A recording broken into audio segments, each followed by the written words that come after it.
Welcome to Holiday Parklife, a new podcast dedicated to the great British holiday park industry. As former holiday park employees, we've seen it all, and now we're going to discuss it all. Join us now as we pull back the curtain on our personal stories and adventures, Speak to special guests and give helpful tips and insights. into Holiday Parklife.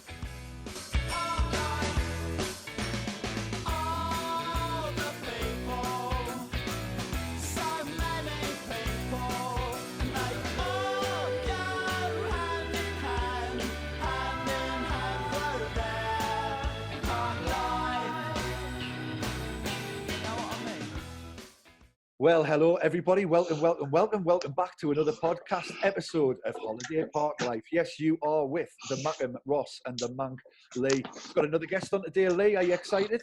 Oh, I'm very excited. You know, a fella Manc, it's going to be an entertaining one, this. I've got some right good stories. So This has been the one guest I've been dying to get on since we started this a couple of weeks ago, and I'm sure he's going to deliver nothing but exciting stories, good fun, good advice, and a few laughs along the way. We're going to take a walk down memory lane with a good pal of ours, former entertainer. Well, he's actually currently an entertainer, although he's doing a few different jobs now due to the coronavirus lockdown. This is our good pal, Mr. Entertainer himself, Russell Donbavand. Russell, welcome to the show. I really wish I was good as that build-up. I was thinking, who are you bringing on? I was like, there must be someone else. Must be someone else in this chat, because it's certainly not me. How you doing? Anyway, you all right? Yeah, great. I'm actually quite enjoying this sort of compulsory retirement that I'm experiencing at the minute. Just enjoying the nice weather that we've been having lately. It's all good. No clue as to when I might be getting back to work, but you know, it is what it is. We're all in the same boat. Have you done anything with it? Have you done anything proper with the time? Have you learned anything? Have you done any skill? Anything? I've painted my fence. It's supposed to be you asking the questions, isn't it? No, mate, yeah. Honestly, this is open for. I painted my fence. I've hung up some nice fairy lights in my garden. Do you know, I am actually quite proud of the fact that I've been exercising. I've been working out 3 or 4 times a week.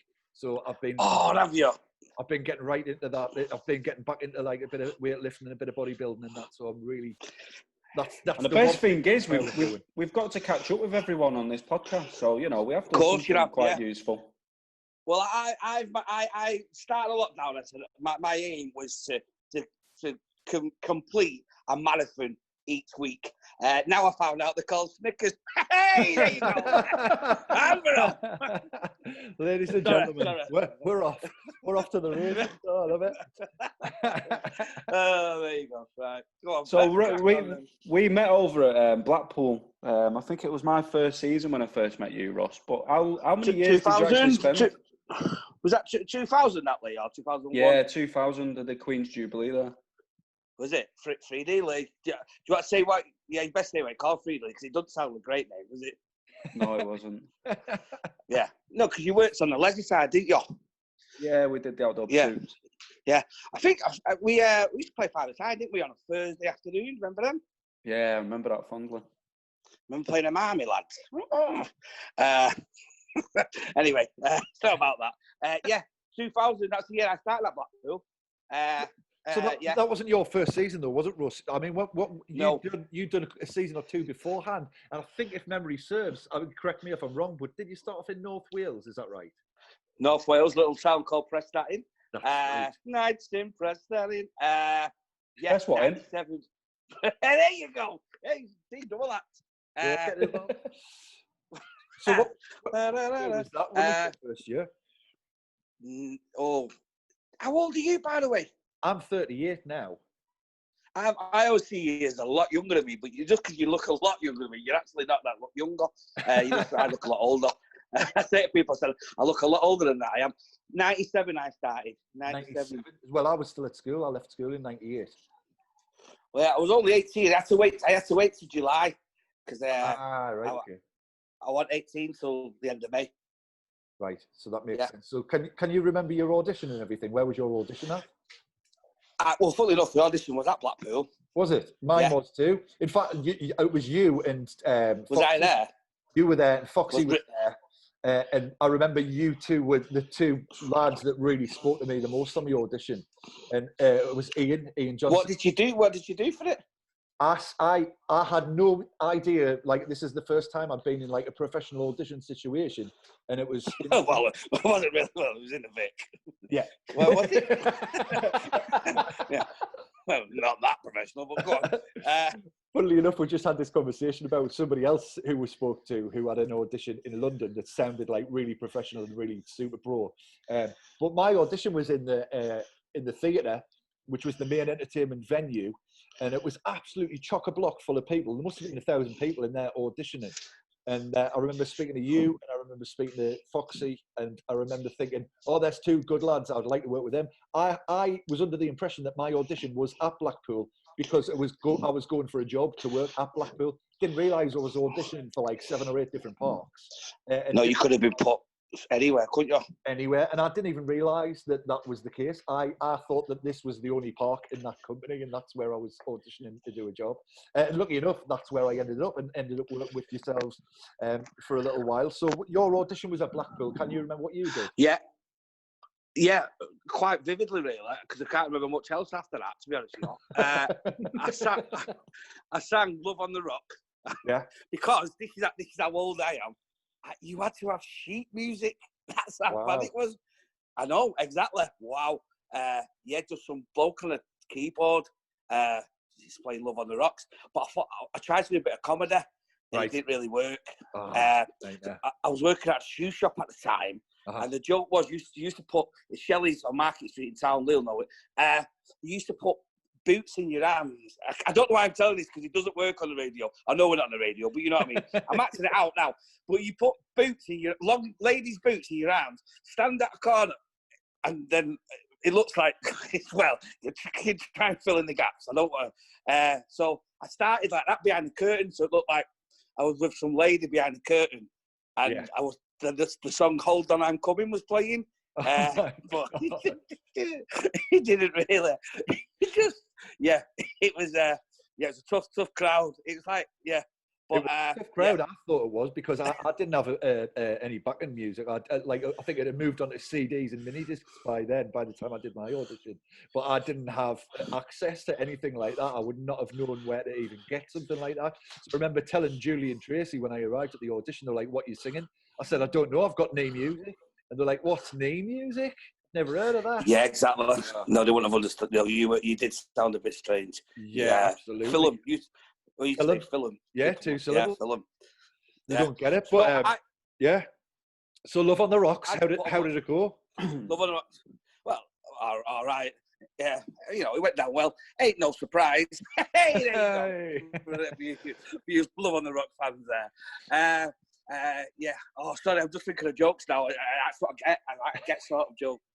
Anyway, I went in the doctor and he says, "Are you the bloke that thinks you're Neil Diamond?" "I am," I said.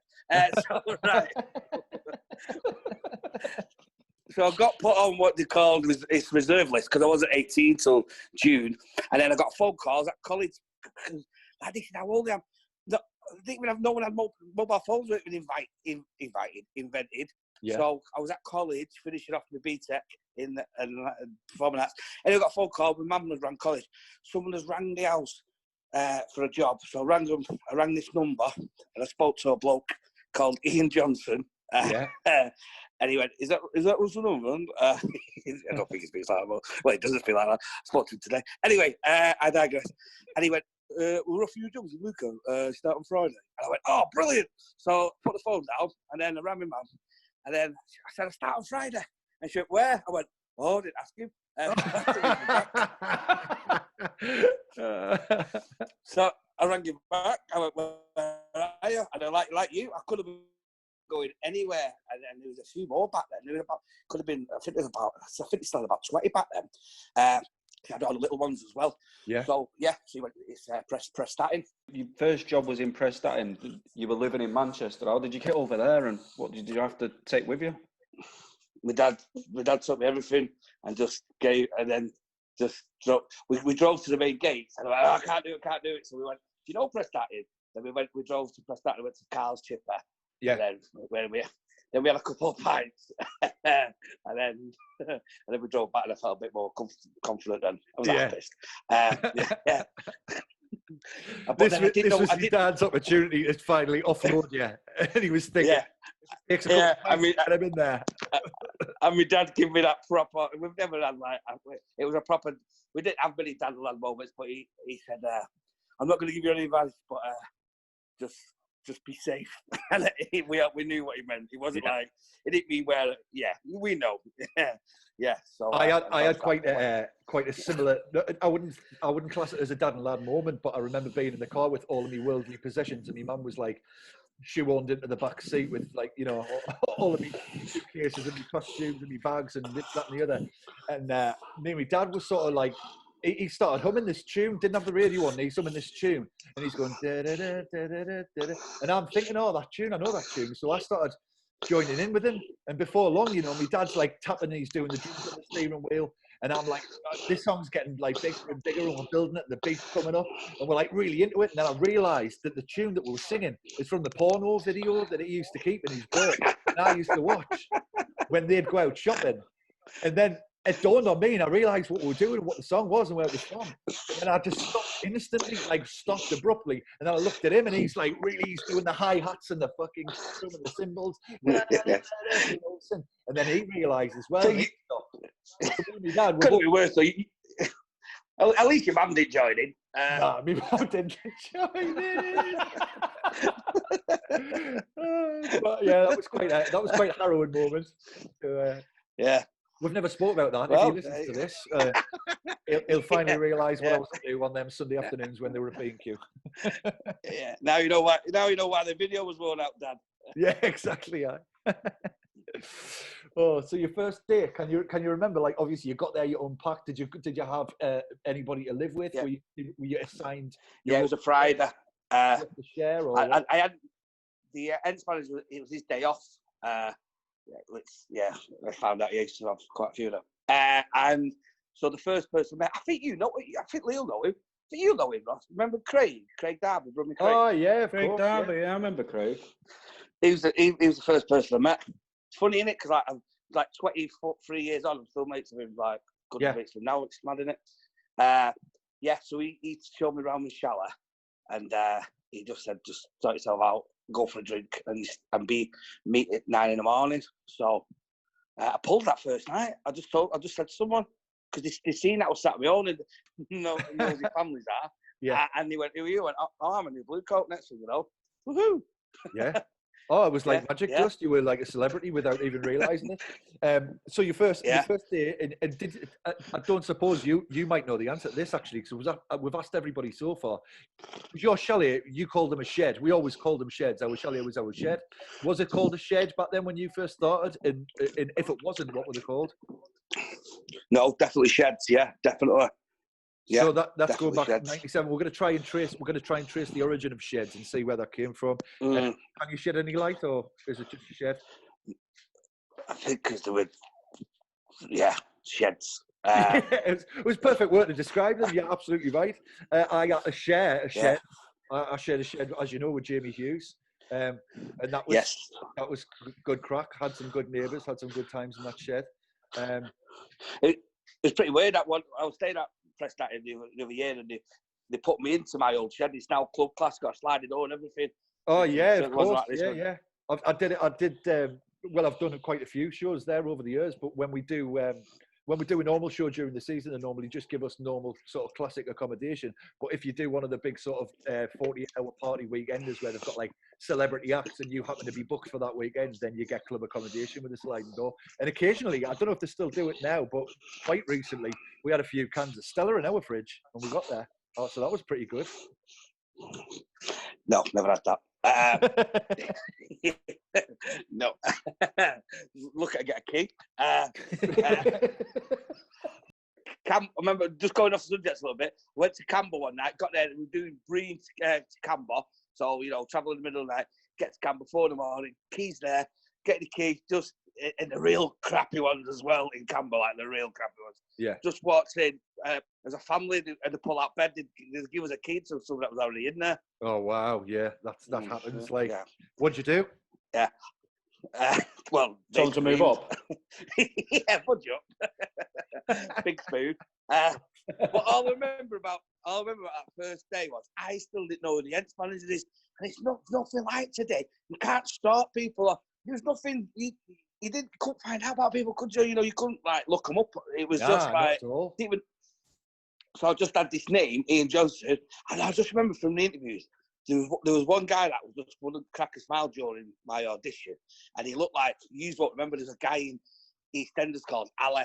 And he ran I remember him. That's right. Yeah. And I remember thinking to myself, I hope it's not Ali from EastEnders. Next thing you know, he walks past. It was Ali. I thought, I know it's him. But yeah, turns out he's still my boss now. Yeah, exactly. I still, anytime I see him to this day, I still call him boss. I think that's just something that'll stay with me forever. Like, it's funny though, like I spoke to Craig yesterday, and I just spoke to Ian about an hour ago because he's like my manager now, still my manager. Yeah, of course. Yeah. I mean, we'll get onto that a little bit later on, but obviously people that you've met then all these years ago, 20, 22, 23 years ago, you form such a good connection with them.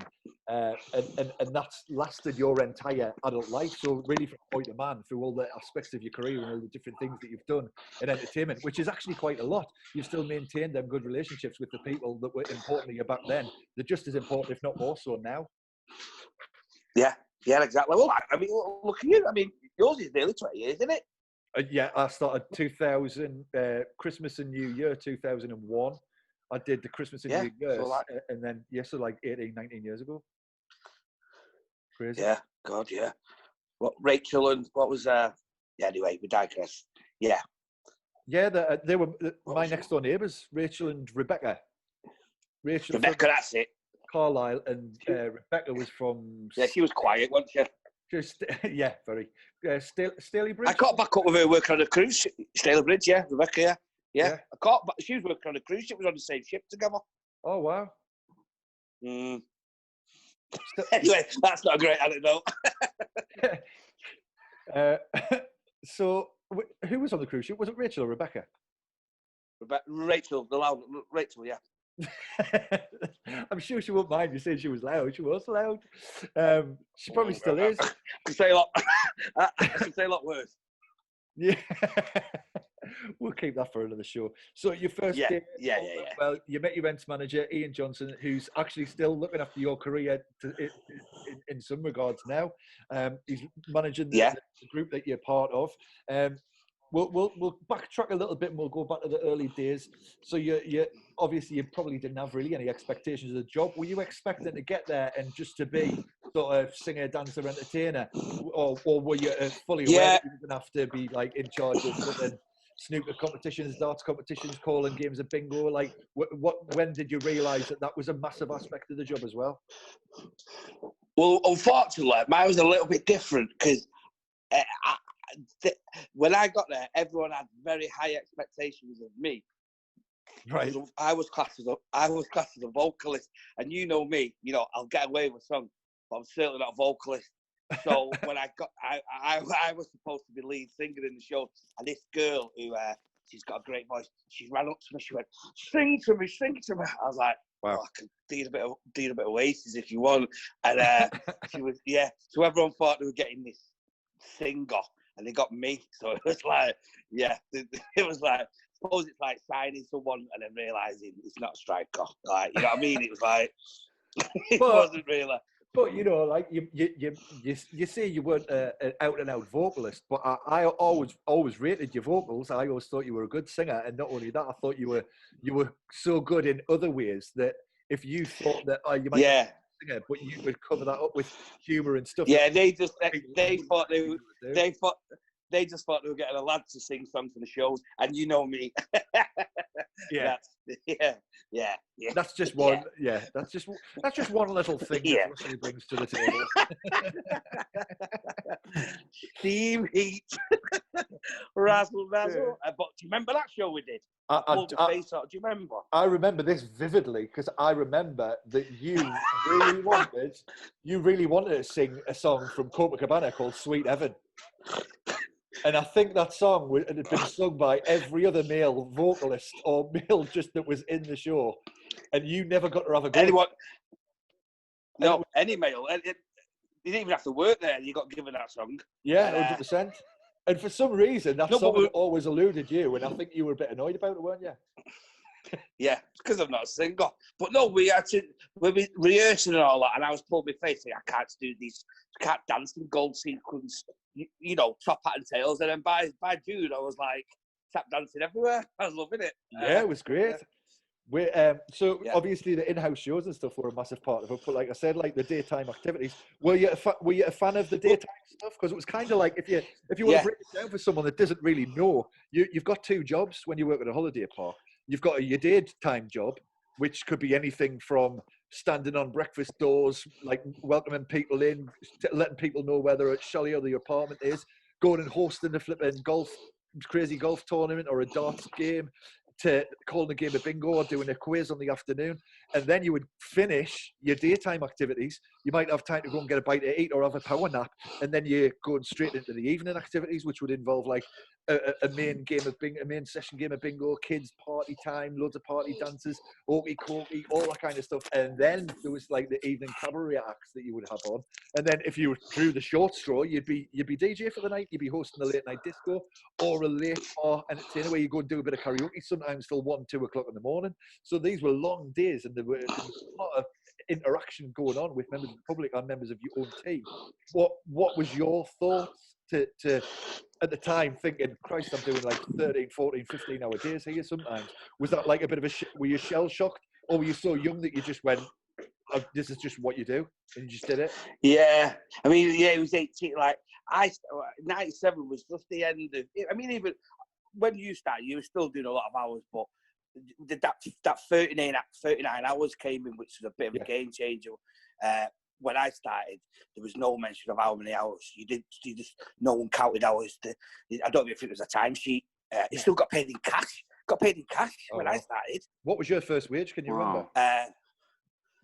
83 quid. Right, yeah. In fact, I got done for fraud. Well, I tried to get done for fraud. Because you had to go on a Friday morning to the wage clerk. God, it sounds so old, doesn't it? With your pass. So you say your name, like, obviously, and then you have a register, and then sometimes they'd ask you for your pass. Sometimes they wouldn't. Anyway, I didn't have a pass with me. So Craig, who we've mentioned, I said, can we look like each other? We're both a little bit, hello, sugar. both enjoyed lockdown. So I said, give us your pass. So I went to the wage. I said my name. And then she went, have you got your pass? I thought, oh. So I was like, just quickly flashed it off. And she went, let me have a closer look. I was like, oh. She went, this isn't your pass. Now, Craig had already got his wages. You know what I mean? But, yeah, so that was another discipline that Ian had to sit in with me. Yeah, so getting accused of, but anyway, that was just, yeah, so there you go. Amazing. I digress.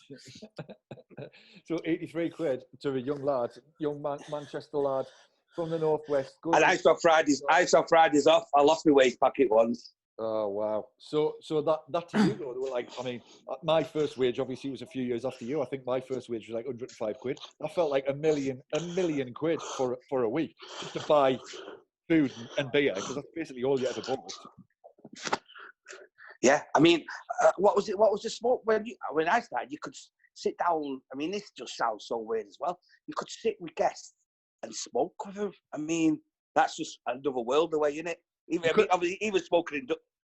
Yeah, you couldn't smoke with a guest, but I remember you could accept alcoholic drinks from a guest, but you wouldn't be able to have like a pint. You would have to have a half, or you could have a short if you were clever, like you'd be able to get a Jack Daniels or something like that.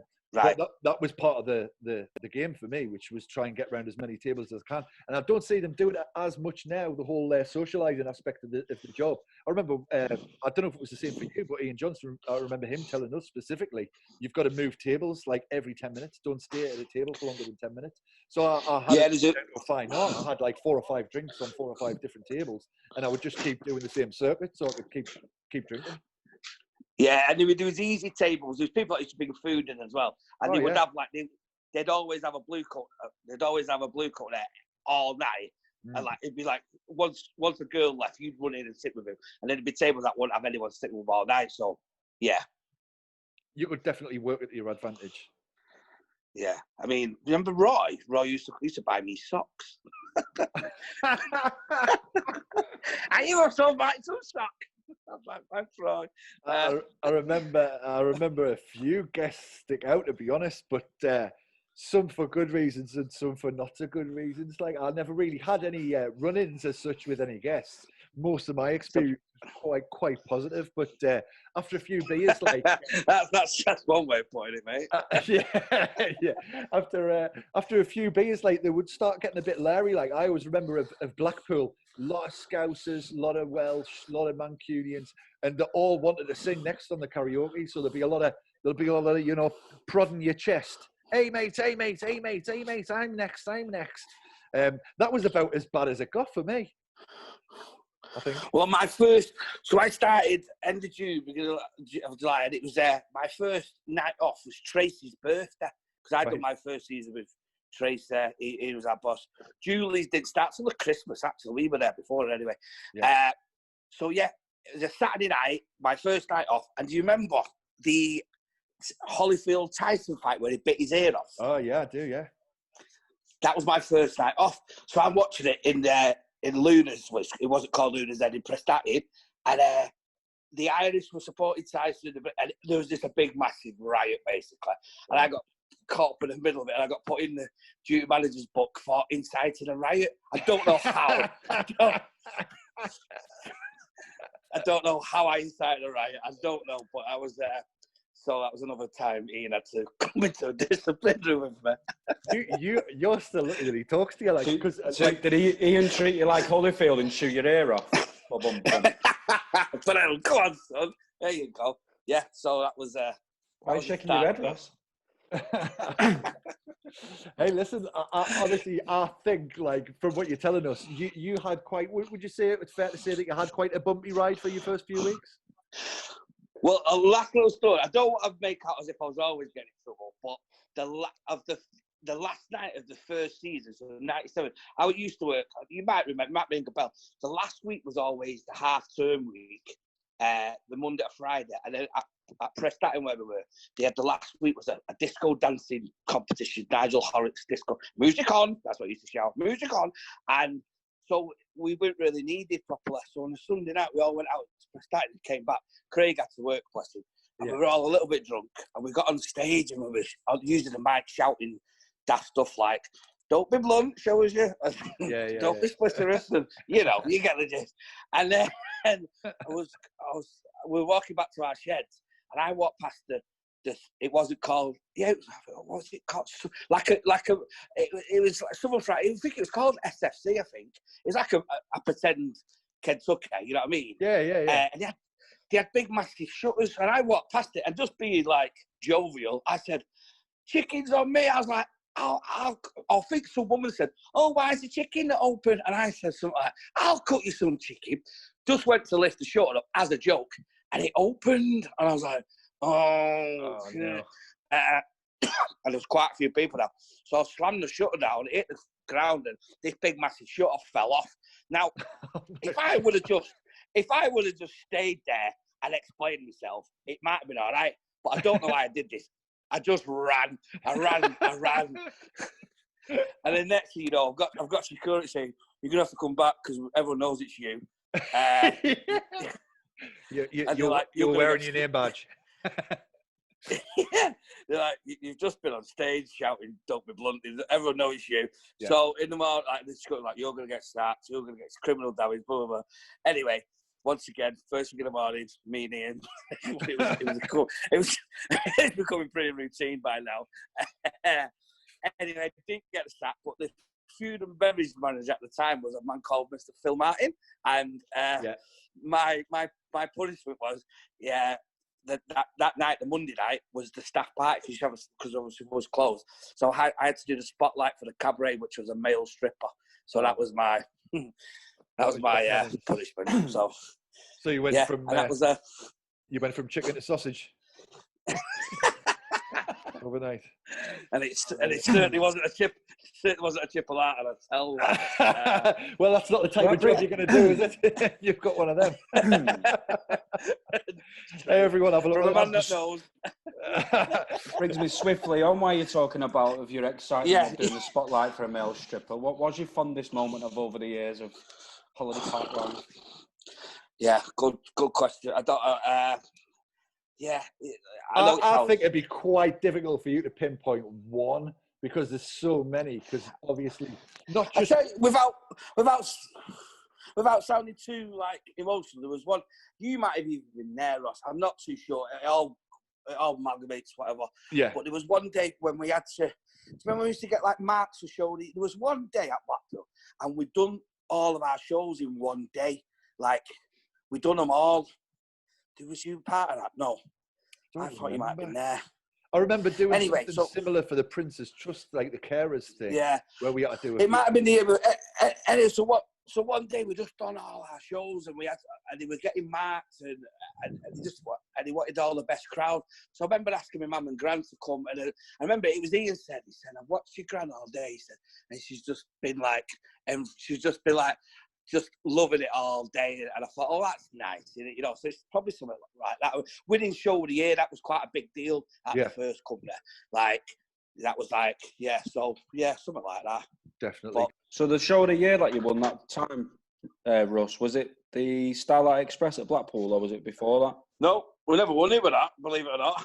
How can you not win the show of the year with 10 20-stone blokes going down a ramp? I mean, come on. I was the first one to fall down in that show.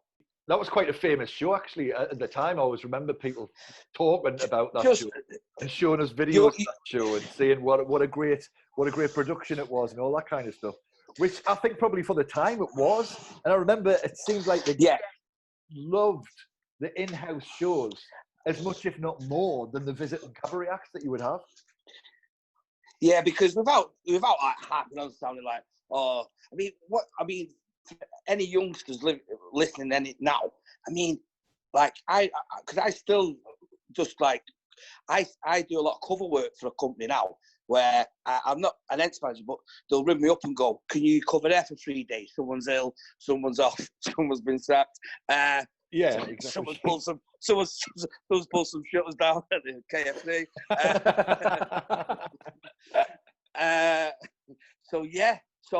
So I'm still.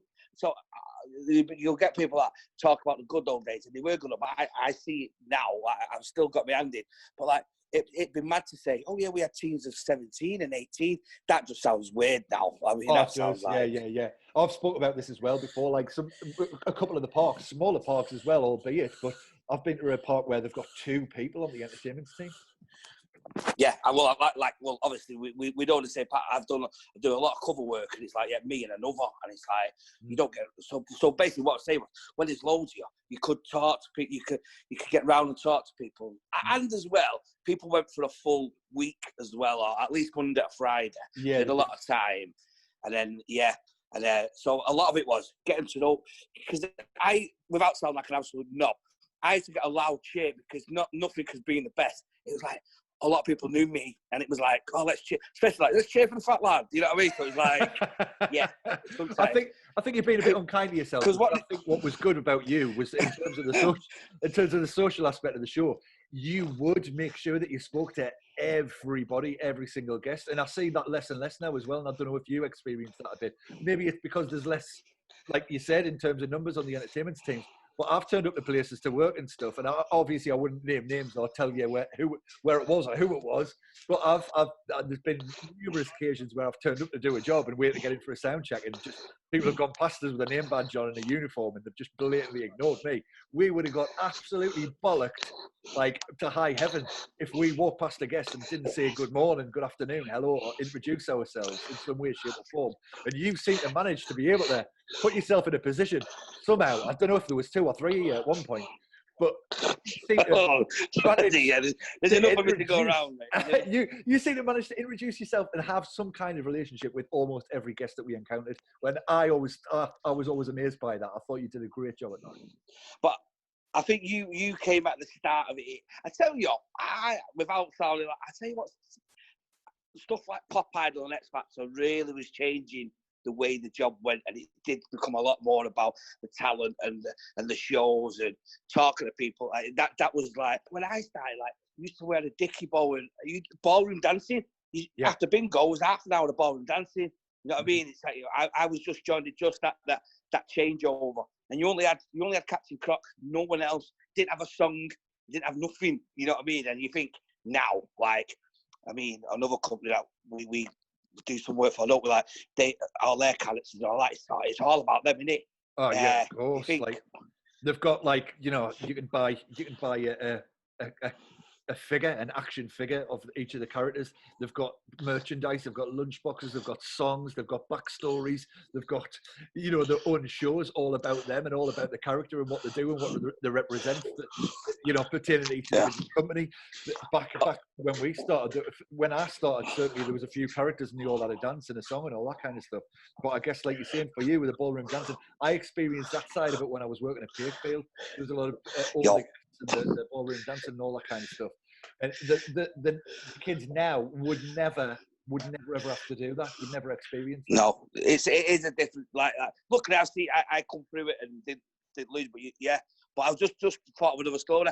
That my first Christmas '97, there was talk about bringing other characters, and we pressed that in, got given a monkey, and no one knew who this monkey was. He didn't even have a name, but we had the suit, and we just started bringing this monkey out. So our GM said, just name it, you know, it's not a name or anything, we're just trying him out. So over that Christmas, we called it Spank. And we told our GM, and the GM didn't know what that meant, and said to the head office, "Oh yeah, and we've got a name, we've got Spank." And look, and funny enough, this time it wasn't me that got told off; it was Ian. Ian got told off for that one. So that was good. Did you go and represent Ian and support him through it like he has for you all them years? Lee, actually, Lee, I've just thought I don't know if before there was a lad that he had to sack from the leisure at Blackpool. Mostly known as, I can't remember his name. He was from Liverpool, and Ian asked me to be his witness because he thought he was going to kick off with me, so he brought me in. Anyway, I digress. We're getting down these questions quite nicely now, Russ, and obviously we knew you'd be entertained. We knew that you would have good stories. And I was just wondering what advice you would give to yourself as an 18-year-old young lad before you started your journey, now as a 30-odd-year-old. Are you 30-odd? Just turned 30? Thank you, 41. Okay. Well, anyway, as a more mature adult. I'd say on that. What would you give as a piece of advice to your 18-year-old self? Obviously, you would tell him not to incite a riot. That'd be the first thing. And then after that, what other pearls of wisdom would you drop on yourself? Yeah, don't incite, right? Don't pull on chickens. Yeah, that was the first 4 months. I mean, plenty more. I would think, actually, I know you're supposed to say you don't have any regrets, do you? And it is, I would say just try a little bit harder, because I've done what, I'm quite proud to say, I've just bought my own house, and that I've only ever worked in entertainment, so I've got a living out of it. No, I'm certainly not famous, I'm not famous, but these people that have made a better living out of it, and I think, you don't have any good, but they've just, I mean, these people like me and like we work with that, a cabaret artist, and like, I mean, I'm not meaning you, by the way, definitely not. No, that's all right. I've come a long way with not a great amount. I've done all right for what I've got. The tools in my shed, mate. I'm quite happy with my lot. Mate, I just keep joining old cabaret artists, no matter as very stompers.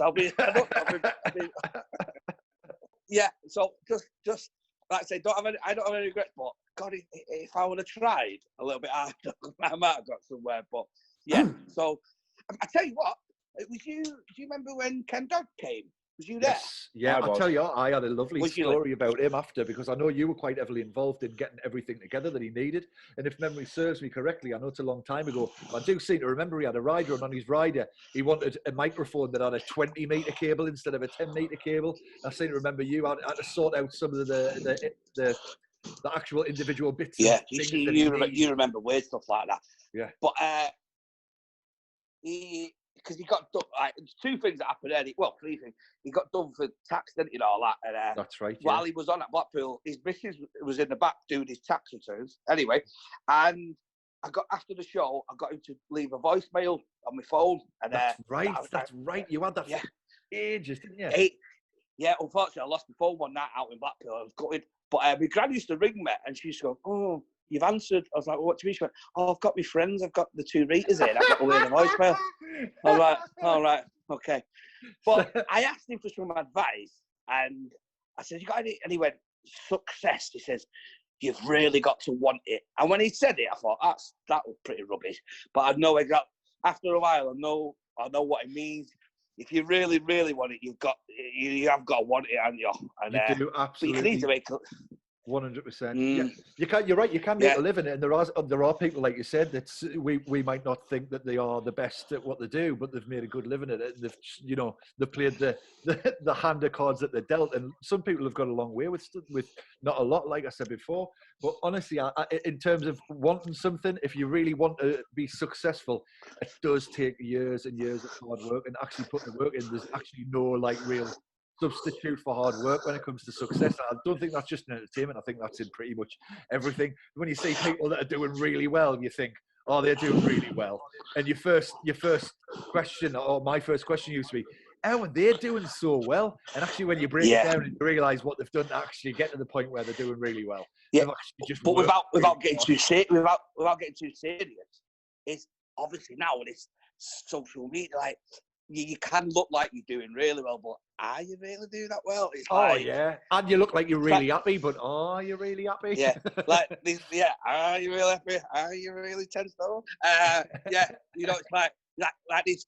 I don't need. I can't even think of names, but these people like smashed it tonight. Smashed. Like, oh, did you really smash it? You know what I mean? It's like. Yeah, I used to put on like the antithesis type of post, like I'd say stuff like that, and I people posting videos and they're full of confidence. I always used to say, like, it's great to see people posting videos and they're full of confidence because it makes us think, well, if nothing else, you're confident.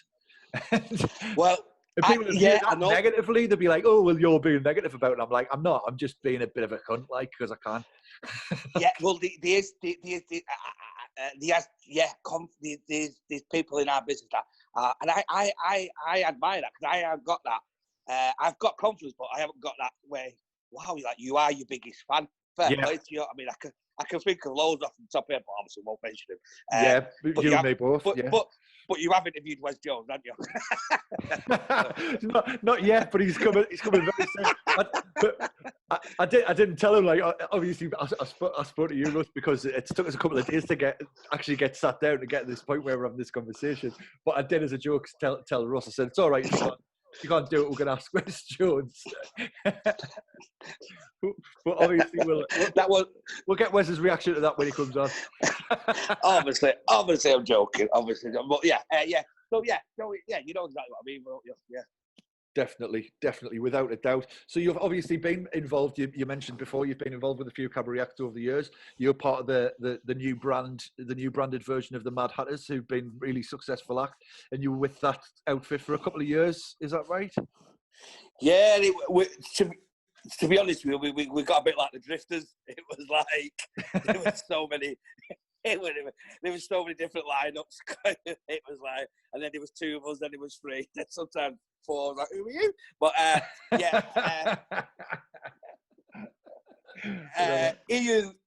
Ian wanted to, because there was this there was famous definitely throughout the circuit of holiday parks, like the Mad Hatters, and Ian, my first ever head manager, in fact my only head manager, he wanted to do a new lineup, and I was picked as one, and then that happened, and then some of the old original ones came back into it, and then we had David Bowie in it, which was odd, and then we decided to make it into a duo, me and another lad, and then I left that as someone else came up. So but then it really took off with them two because they started doing their own material. So unfortunately they stopped at the moment, but yeah. So Yeah, well, I mean, we're all stopping at the moment. So you've been in and around holiday parks for a long time now, for a couple of decades, and you're still sort of dipping your toe in the water.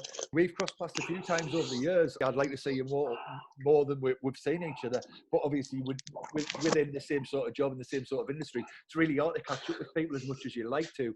But you've done anything and everything. In fact, one of the times I saw you most recently, you were hosting sort of the big gala night for a holiday park company that had all of their entertainers there, the new trainees, they've been there for a week, they've been learning the job and all the aspects of the job, and you were the host and compere for that gala evening. So do you enjoy things like when you get the opportunity to speak to younger sort of starters now and give them bits of advice? Is it similar advice that you would give to yourself about wanting to be successful and wanting to work harder and all that kind of stuff? What do you tell them younger kids now? Yeah, I forgot about that night, actually. Just reminded me. Like you have a well better memory than me. Yeah, like we've touched on now, like the job it is a different, even from when you, like you'll agree, and Leo know, like it has changed now. It has changed, but yeah, I remember these certain people I come across that remind me of me. There's one. He was at South, and I thought, oh God, I could just see the same mistakes he was making. And Ian said to me once, and only one person listening might understand this, but it's like, don't get confused with the on stage you and the off stage you. Always have a different, know where that boundary is. Yeah. Does that make sense? Like, oh yeah, 100%. Sort of like, it was getting sort of merged into one person with me, and I had to get maybe reined in a little bit. It was like running around the shop at Blackpool being a nutter and throwing toffees on my head, and it's like, stop that right now. Yeah, it was in the book, but the bags weren't packed, fortunately. It's true though, because obviously for an entertainer, you do have this on stage persona, and it's normally not too distant from your actual persona. It's just the volume's turned up to 11, and I would say that, like, I guess what you're getting at is you need to just turn the volume back down to 7 or 8 sometimes. Yeah, and there's a lad that I certainly won't mention his name, but there's a lad that I've been working a bit close with, and it's like he's just making all the mistakes that I did, and luckily he's as blow my own trumpet, is as likable as me. Because if you're not, then he wouldn't have lasted as long. But you only get so many lines. Luckily, I didn't use all mine. God knows how. I really don't. I don't know how to survive. But yeah, so it's just rein it in a little. But yeah. But that's what is good. Yeah, I mean, you having such a big personality has actually served you well, because look at the things that the opportunities that you've had to do, some of the things that you've done, and some of the stuff that you were doing, obviously before the lockdown and stuff. What the show that you've most recently been involved with is the Bavarian Stompers, and I know you've been doing loads of dates and loads of stuff with them, going here, there, and everywhere.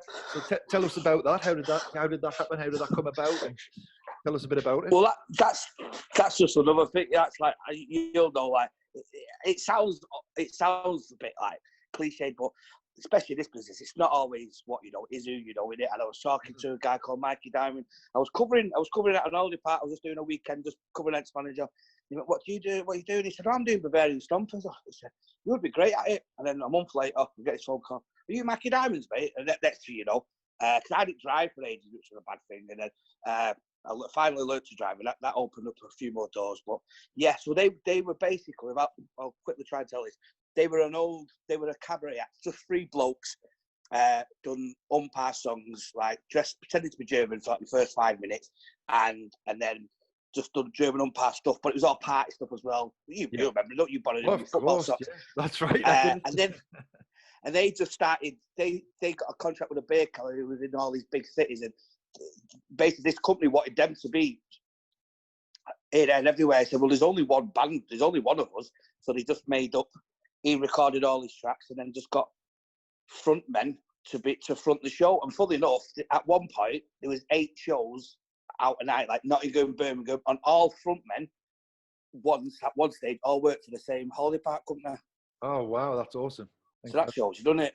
Oh, mate, absolutely. I think this is a good point as well for anybody listening that's thinking about dipping the toe in the water or thinking of going and auditioning to be on an entertainment team as a coach-style entertainer, or just want to go and do a job on a holiday park. It can open so many doors because of all this. Like you said, it's not what you know till you know. You will meet different types of people from all aspects and all walks of life, and you never know like where you might end up because of the relationships that you cultivate in these early years and having these early experiences working for the holiday parks. I can't recommend it highly enough.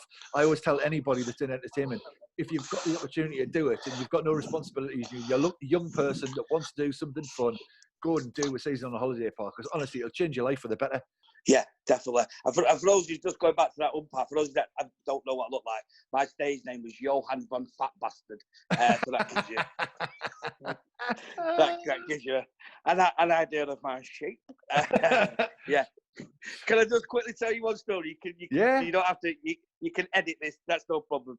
Because I always thought I was going to be in trouble. There was one morning. It was after my third season.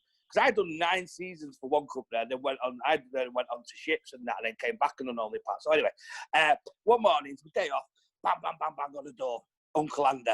I was like, oh, yeah, it's my day off. He was like, Ian wants you in the office. I was like, no, it's my day off. Blah, blah. You got to come in. Blah, blah, blah.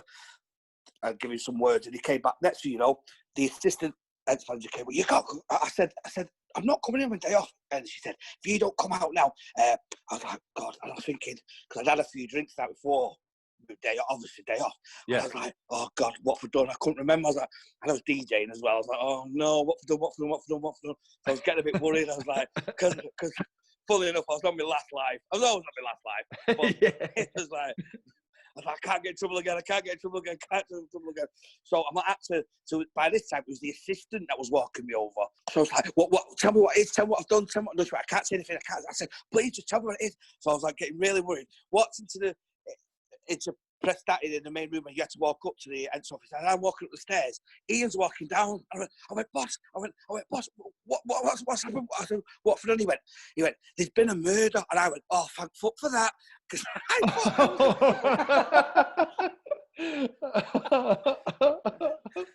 yeah.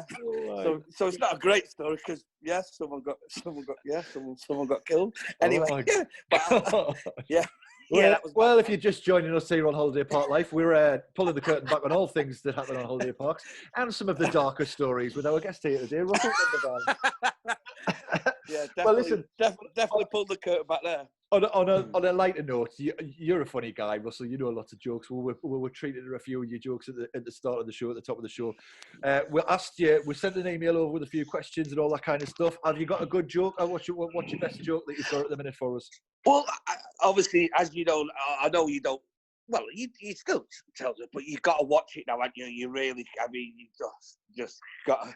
So unfortunately, I always like the jokes that aren't that funny. But so one that I tell, because when I do, because I start working on solo acts as well. Anyway, that's been like 8 years in work in progress. So I say one for the kids. So I said, right, I'm going to tell you a story now. Once upon a time, there was 3 bears. Now there's loads of them.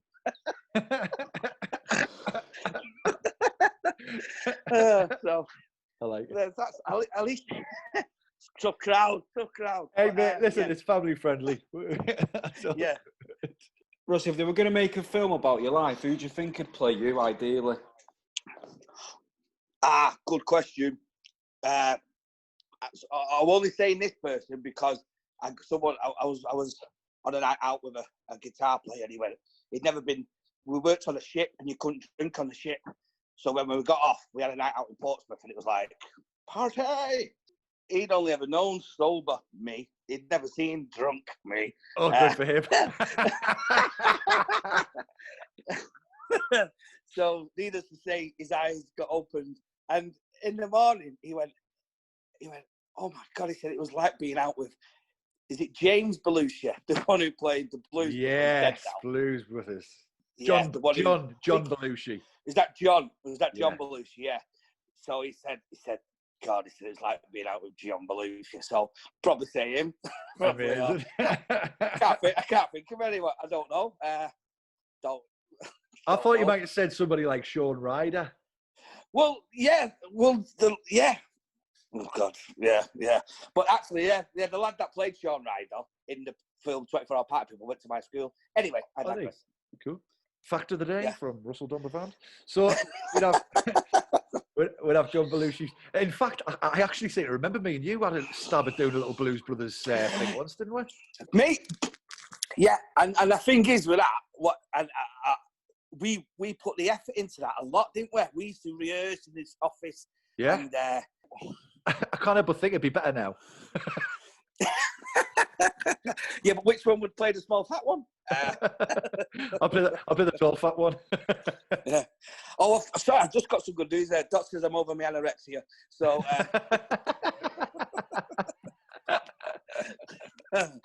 probably offend people. I'm sorry, I don't need to offend. Oh gosh. Yeah, there's a button for that. Don't worry. Yeah. Is that a natural finish? We come to a natural end.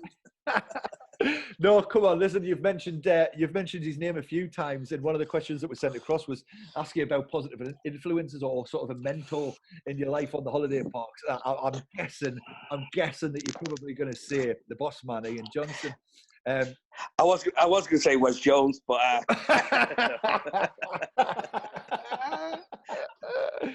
do love that. But so you're obviously the first Ents manager, and you've kept in touch all this time. You currently doing work with him. He's looking after you, managing. Is he in full control, managing your sort of entertainment career? Yeah, I mean, without going too much in it, me and my friend have done the umpire. We should be going out this summer as a comedy umpire duo. Yeah. So he was getting us bookings for that, but wasn't actually managing that, if that makes sense. But my solo act that I'm getting about, he's going to manage that. Brilliant. So yeah. But here's a little story. This is a good story as well. Just shows you as well if you're shy in that. For any, they probably stopped listening now. Obviously, about half an hour ago. I just got to tell you, I actually forgot to press record, so we're going to have to do this all again. That's fine. So this is going out to whoever's listening. Hi, Mum, and it's just my mum. Yeah.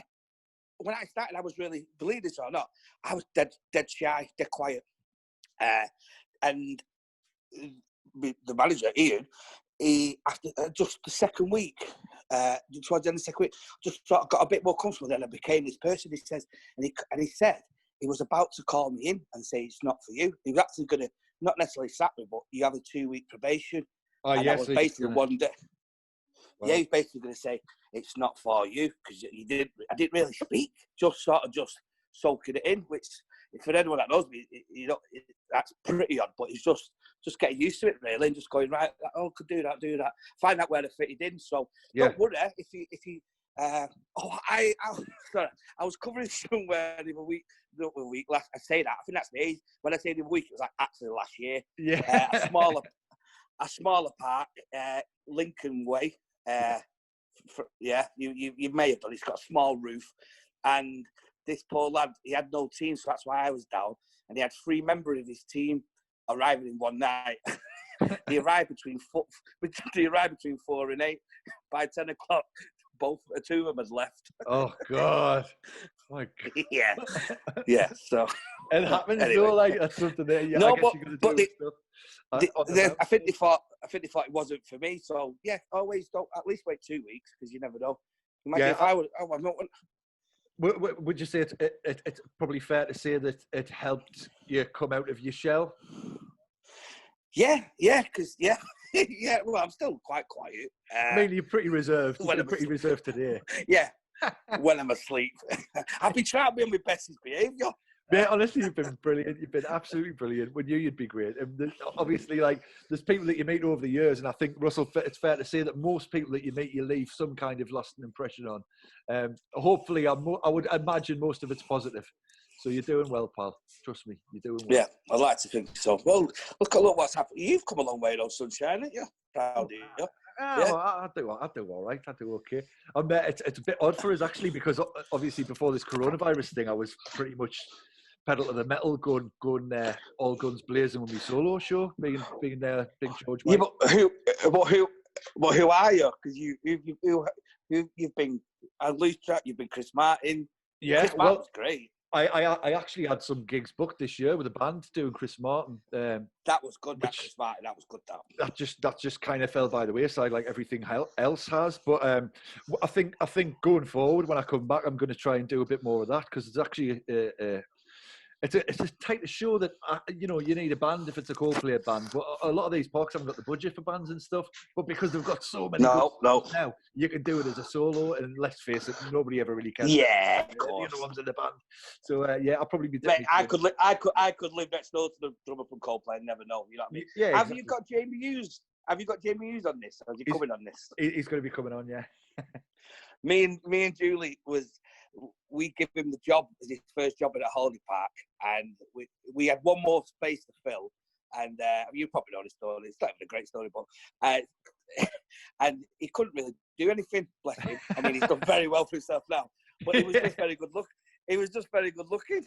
So Ian said, so Ian rang us. He said, "Have you filled the space with me and Julie?" She went, "Yeah, we've got this lad. He's from Birmingham. Called Jamie."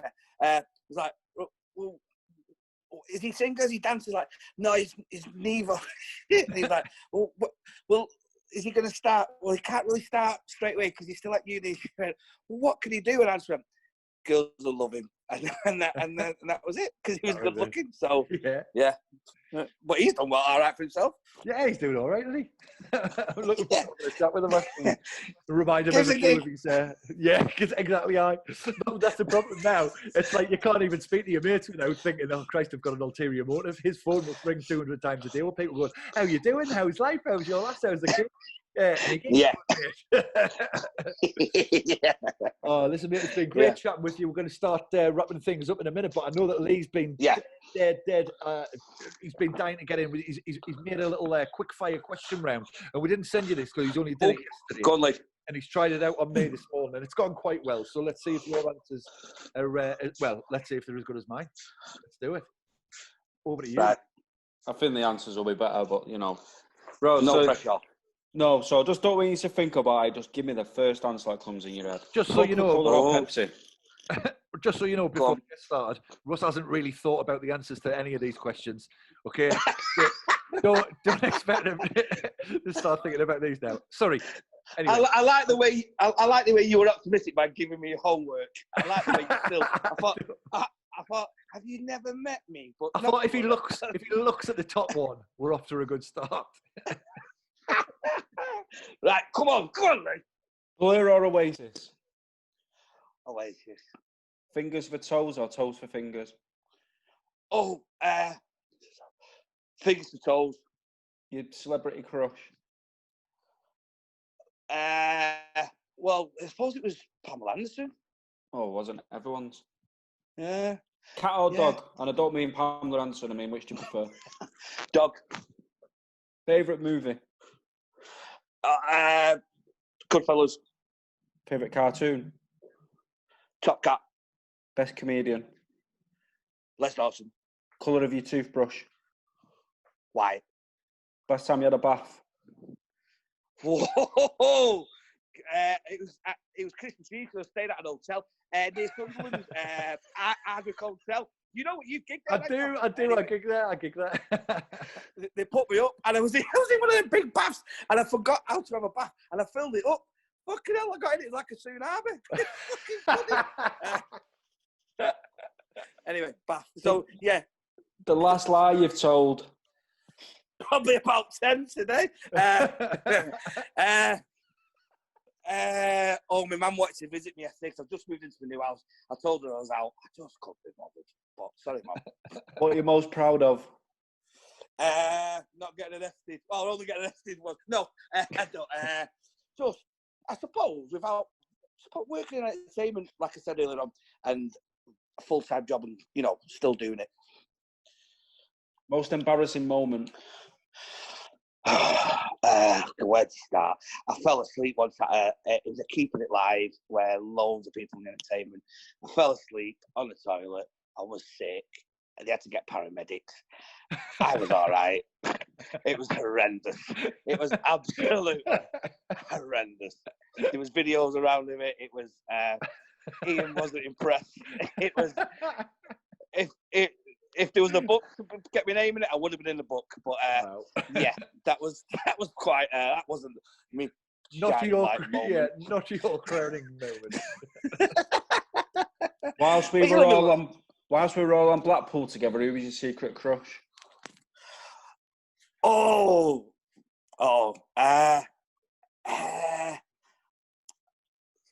Sam North.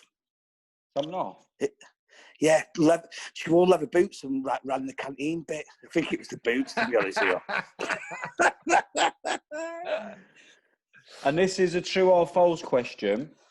Do you feel you were victimised during the weakest link nights in my apartment? I don't. That is when I realised. I thought you'd have to explain because I don't know why you picked on me. Why? What? Why am I a threat? Was it me? Was it my good looks? It's like you used to pick on me. Why did I get? Why? Honestly, so just for everyone listening, the weakest link night was a night I hosted. I'd probably say once a week, if not more frequent. We'd all gather together, the 10 of us playing the weakest link game where you vote people off. And we used to tactically vote and vote people off so they were in the final. Maybe it was because they were a good player. Maybe it was because of their reaction. We don't know. But we were all involved in it. I'd like to say, I'd like to go on the record now and say that I absolutely 100% tactically voted Russ off on several occasions. and mostly the reason I did that is because Russ was actually one of the stronger players. And he would always be there or thereabouts towards the final because you have got a good general knowledge and you're a good quizzer. And I always thought that I was pretty good. I was normally always towards the end of it. I was normally round about the end of it, and I just always thought it'd be funny if I would make eye contact with somebody else in the room and vote you off.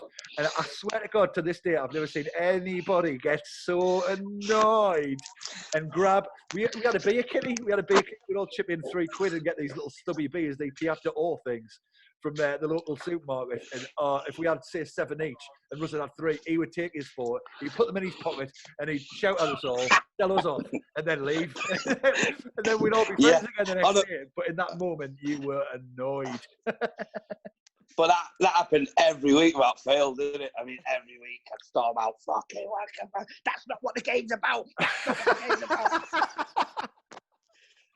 It was funny because we had Lee Hughes on a different episode, and it was brought up by him about the weakest link nights. It's quite renowned. Yeah, you're famous. Oh, what's he doing now? He's working for Eon, but he worked for TUI for like 10 years. Right. And then he's he's a nice lad. He is lovely lad. And he's you have to have a listen to his podcast once it's live because it's a good one. Oh well, I remember one night in Blackpool. I took him. I opened his eyes one night. he never mentioned that, but when we get him back on, we'll talk about it. Yeah. Oh, listen, for life. You've been absolutely amazing guests, as we knew you would be. Thank you so much for joining us here on our episode of Holiday Parklife. Russ Donbavand, our guest. Thank you. Please come back and talk to us again, mate, if you can. I just say I think what you're doing is fantastic. Well done, lads. So see you soon. Thanks so much, Russell. Cheers, you take care. Thank you so much for talking to us.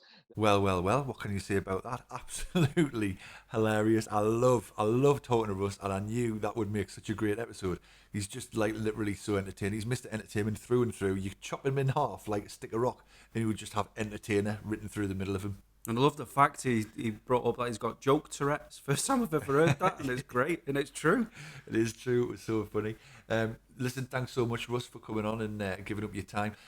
Please, if you're listening at home, please understand and appreciate the fact that we are during the coronavirus lockdown, and we can't all be in the same place, can't all be in a nice posh studio and all that kind of thing. And we're relying heavily on internet connection. Some people have got different devices, and sometimes there's a bit of latency, a bit of sound issues, a bit of audio problems. That didn't take away from the fact that the content and the guests was so good on this particular episode, so I hope nobody really minds too much that there might have been a few audio issues. We can only apologise for that, but I think overall the content was so good that people will probably just ignore the fact that there was a couple of audio issues. Yeah, it was informative, it was funny. He's got a lot of stories to tell and a great door opener on British holiday park industry. I think he's probably got some stories that we couldn't broadcast as well. Yeah, very true. We'll definitely have Russ back at some point in the future, and we'll look forward to having that chat and find out a bit more about Russell, and we'll keep up with what he's doing in his career in entertainment. So Lee, been great chatting with you. It was nice to catch up as always. For now, we're going to wrap things up. I've been the Mackem. And I've been the Manc. And you've been listening to Holiday Park Life. See you soon. Bye.